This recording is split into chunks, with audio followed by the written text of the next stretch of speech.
যে আমার সাংসদের 15 বছর সম্পূর্ণ হতে চলল। এরপর কি হবে আমি জানি না, দল কাকে মনোনয়ন দেবে, যদি আমায় দেয় আমি জিততে পারবো কিনা, এগুলো সবই অনিশ্চয়তা।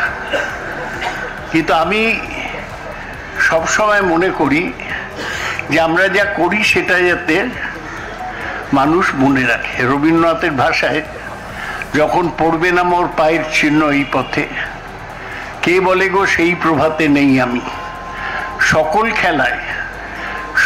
খেলায় করব খেলা এই আমি, কে বলে গো সেই প্রভাতে নেই আমি।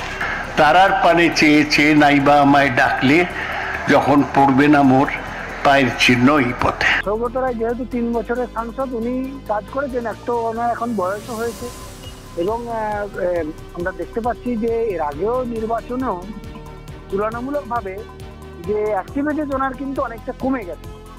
তো স্বাভাবিকভাবেই হয়তো টিএমসি থেকে ওনার যেহেতু অ্যাক্টিভিটিস কমে গেছে, তো সেই জন্য সাধারণ মানুষের সঙ্গে যোগাযোগটা ওনার কম।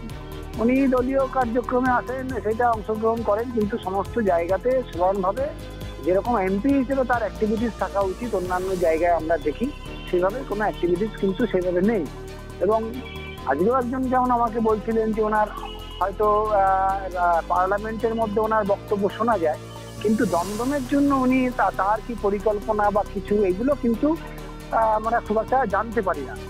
যার ফলে আমরা দেখেছি যে এখানেই এর আগে আমাদের যে বিজেপির সাংসদ ছিলেন এবং কেন্দ্রীয় মন্ত্রী ছিলেন তপন সিকদার, তার যে ভূমিকা ছিল এবং তার যে একটা অ্যাক্টিভিটিস ছিল, তা মানুষ সেখানে বিভিন্ন ক্লাব বা বিভিন্ন স্কুল বা যেগুলো উন্নয়নের জন্য যে সমস্ত তিনি তার কোটা থেকে যে ফান্ডগুলো দিয়েছিলেন এবং তাদের সঙ্গে রেগুলার যোগাযোগটা তার সঙ্গে ছিল।